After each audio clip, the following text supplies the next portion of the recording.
Si Janice, kasama ang tatlong kaibigan na sina Leo, Carla at Marvin, ay inibitahan ng pinsan niyang si Arnel para dumalo sa pista ng baryo ng San Roque.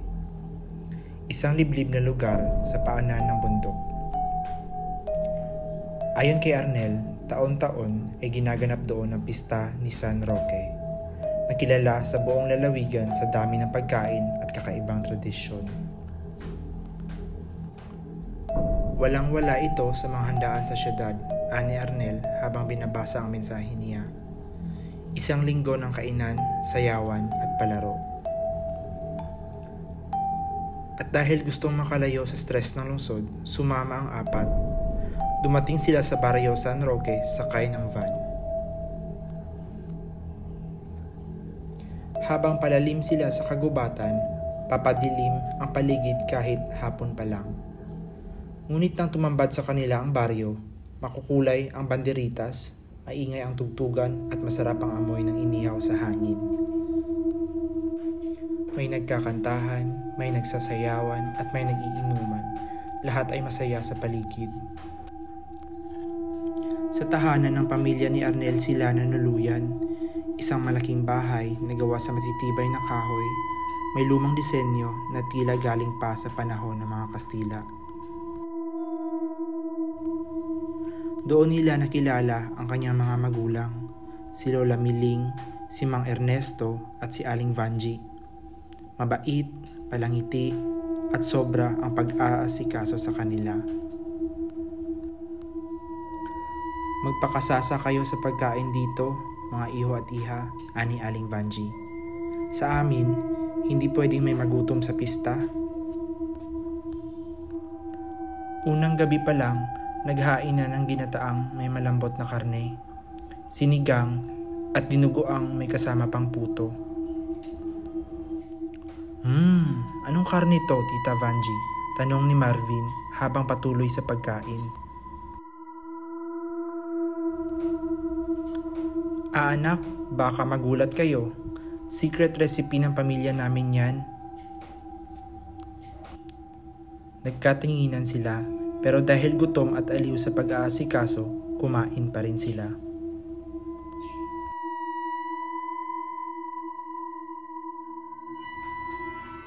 Kinagabihan, habang ang lahat ay natutulog, si Janice ay nagising sa tunog ng mahihinang iyak at impit na sigaw mula sa likod ng bahay.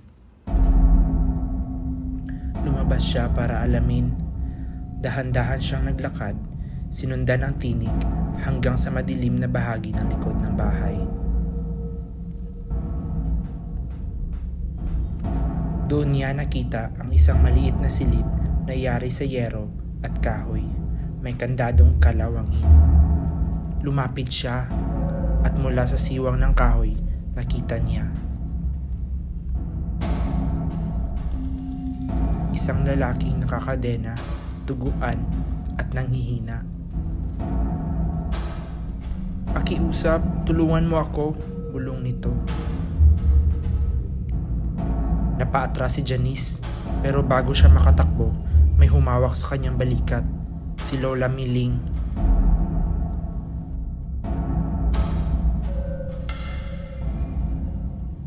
Iha, hindi ka pa ba natutulog? Ngumiti si Lola. Tandaan mo, sa San Roque, lahat ng bisita ay importante at kami, mahal na mahal namin ang mga bisita. Pero ramdam ni Janice ang panlalamig ng kamay ni Lola Miling. Kinabukasan, pista na.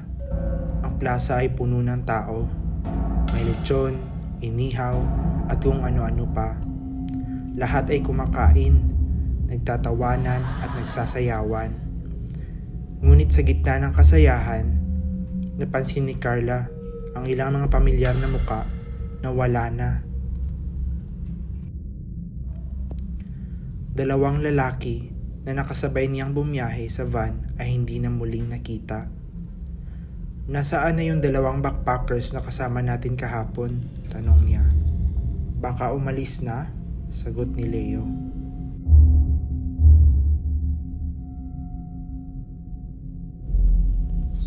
Habang patuloy ang kasiyahan, may isinasagawang tradisyonal na alay ng pasasalamat sa gitna ng entablado. Ibinaba ang isang malaking taklob na kahoy at sa ilalim nito isang bangkay. Putol ang mga daliri at nakanganga. Para sa pista ni San Roque, sigaw ng isang matandang pari. Nagpalakpakan ng mga taga-baryo.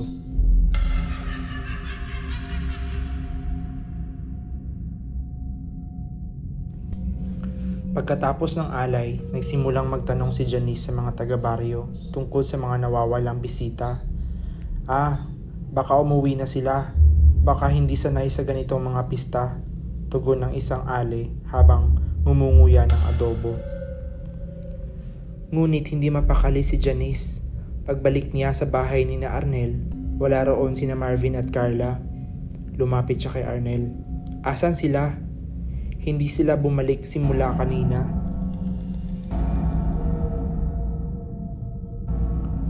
Baka nagpapahinga lang, madami silang kinain, di ba?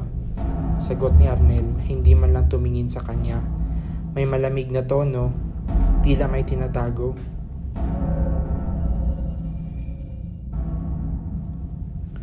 Muli, sinundan ni Janice ang kutob. Bumalik siya sa silid sa likod ng bahay nang magdilim. Dala ang flashlight ng cellphone. Pinilit niyang buksan ang lumang kandado gamit ang pin na nakuha sa bag ni Carla. At sa wakas, bumigay ito. Sa loob, hindi na isang tao ang kanyang nakita. 3 katawan. Isa'y babae, nakabuyangyang, mahiwa sa tagiliran. Isa'y lalaki, wala ng balat ang mukha. At isa pa, nakapikit pa, tila hinihintay na ang kanyang oras. Napasigaw si Janice, napatras, napatumba, at doon niya narinig ang isang tinig. Sayang, nalaman mo pa. Sa likod niya, si Mang Ernesto, hawak ng isang itak. Tumakbo si Janice, sugatan ang braso habang sinusundan ng matandang lalaki. Nakita niya si Leo sa kalsada. Sinigawan niya ito. Umalis na tayo, si Mang Ernesto, umapatay sila ng tao. Pero si Leo, nakatingin lamang sa kanya, malamig ang mga mata. Alam mo ba kung anong sikreto ng pista dito, Janice? Bulong nito. Bakit laging masarap ang handa? Bakit walang nagkakasakit sa baryo? Hindi siya makapaniwala. Leo, ikaw? Lumapit si Leo. Ako ang inampun nila. Ako ang susunod na magpapatuloy ng tradisyon. Lahat ng bisita, bahagi ng handaan, bahagi ng kasaysayan, bahagi ng... Biglang may pumukpok sa ulo ng isa sa kanila. Lumapit mula sa dilim si Carla. Buhay pa, duguan, may dalang kahoy na pamalo. Tinamaan si Leo sa batok. Janice, bilis! Tumakbo tayo!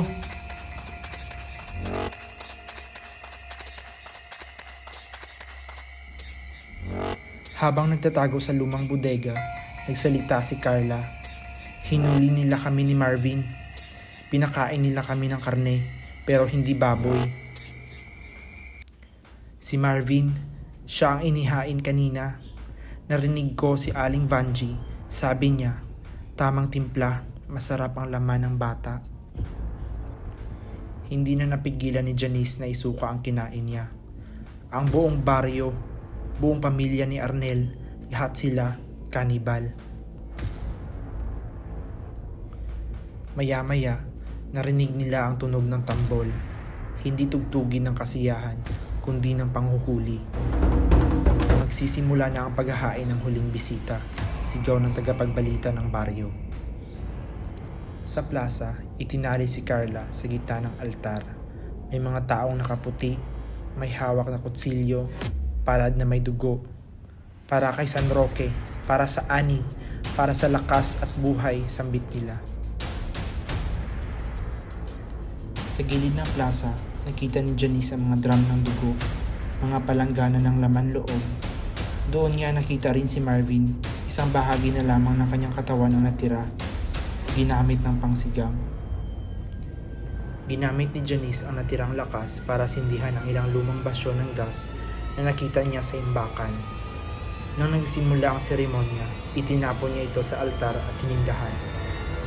Sumabog, nasunog ang altar, nagkagulo ang mga tao, nasindihan ang mga lumang bahay sa paligid.